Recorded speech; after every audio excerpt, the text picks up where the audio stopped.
Olá, queridos alunos de estatística. Hoje nós vamos falar sobre como elaborar um relatório de pesquisa. Então, primeiro, o que é o relatório de pesquisa? O relatório de pesquisa é a forma de externalizar, e apresentar a sua pesquisa. Lembrando que aqui nós estamos sempre trabalhando esse tema estatística, relacionando o tema pesquisa com pesquisas estatísticas, O relatório precisa ser apresentado de uma maneira legível, com linguagem que dê para entender e com os aspectos corretos. Quais são os elementos necessários para um relatório de pesquisa? Então, ele precisa ter a introdução, os objetivos geral e específicos, o embasamento teórico, a metodologia, a justificativa, os resultados e as conclusões. Nós falaremos sobre cada item.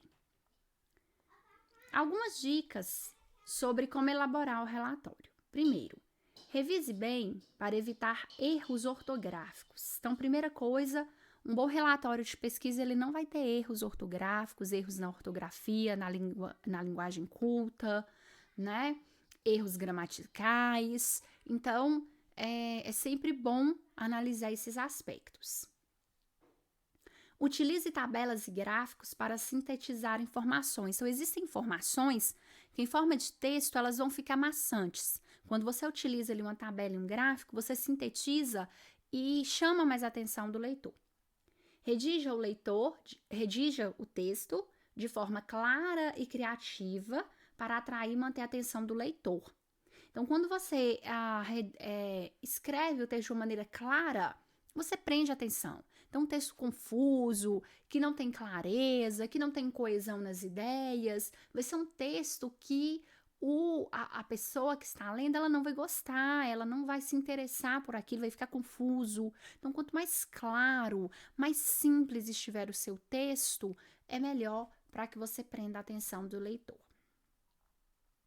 Qual a formatação básica de um relatório? Então, coloquei aqui as normas gerais bem básicas mesmo, só para que o seu relatório ele não fique muito amador, uma coisa assim, até feio visualmente. Então, a fonte Times New Roman, então Arial. O tamanho da fonte 12, inclusive para títulos, tem gente que coloca títulos em letras capitais, em letras enormes, fica feio. Então, inclusive nos títulos, coloque tamanho 12.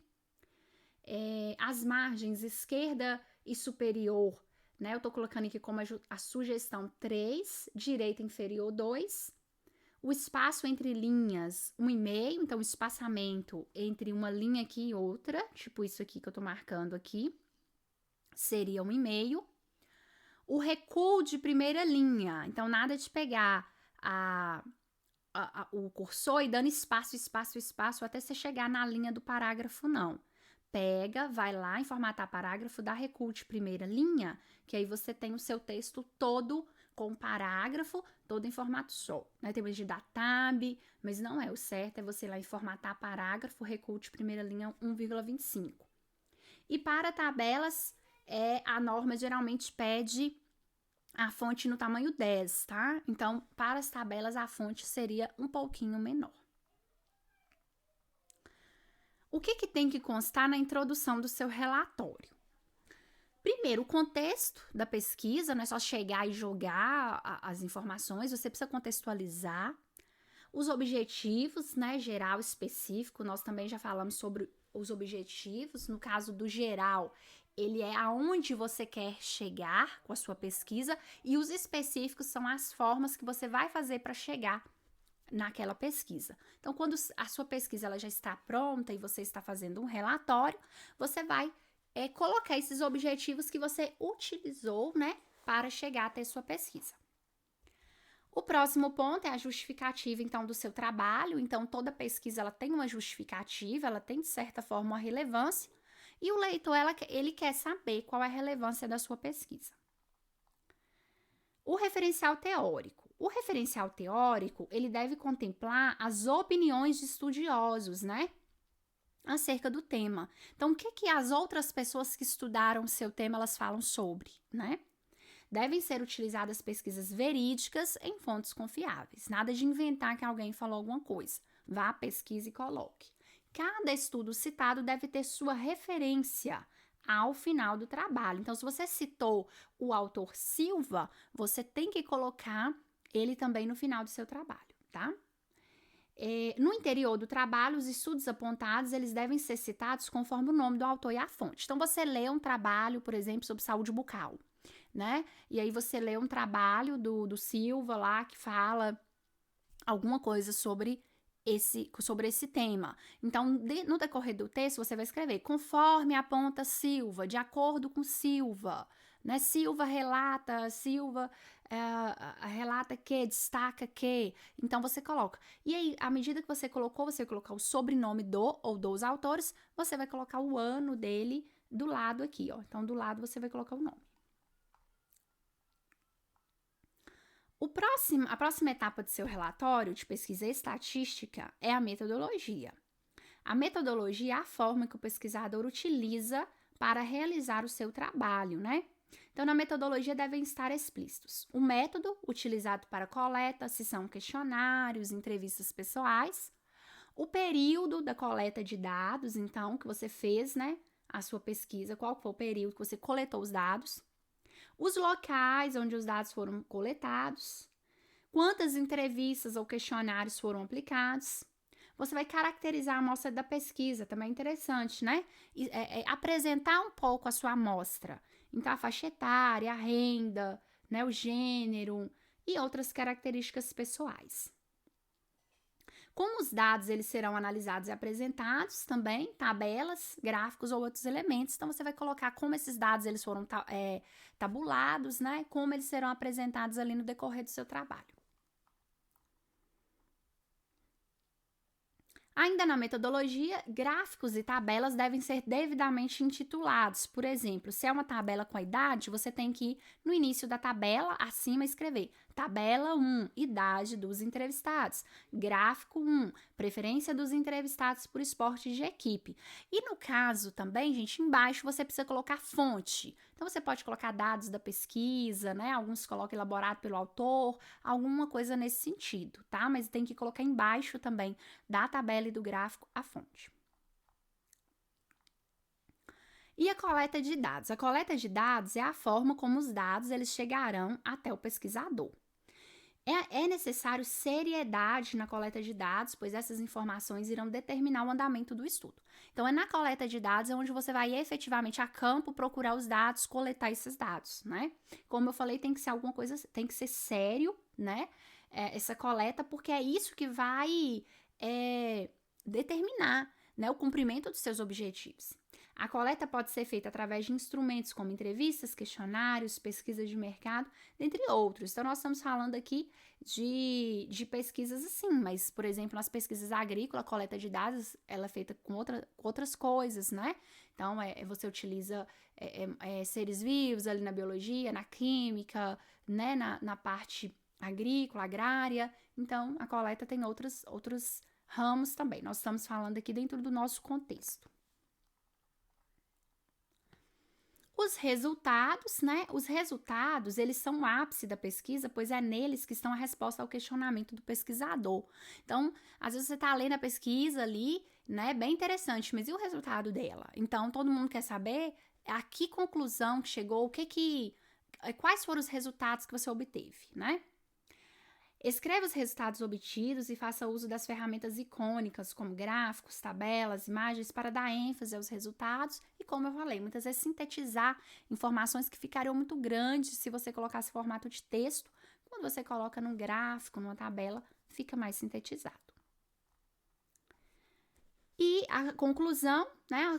As conclusões elas devem estar em consonância com os objetivos, então, da pesquisa, né? Então, a conclusão sua ela tem que responder aos objetivos da pesquisa de forma positiva ou negativa. Às vezes você colocou uma hipótese também no seu trabalho, né? E a hipótese ela foi refutada. Não tem problema, né? Mas tem que haver uma resposta ao questionamento central da sua pesquisa. Por fim, as referências, né? As referências são a parte indicativa dos materiais utilizados na elaboração do estudo. Então, as referências, elas são obrigatórias em um estudo, né?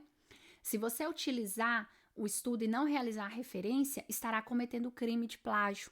Então, fazer a referência é você falar quais foram os estudos que você utilizou no seu trabalho. É uma forma, de certa maneira, de agradecer a quem te ajudou a fazer o seu trabalho, né?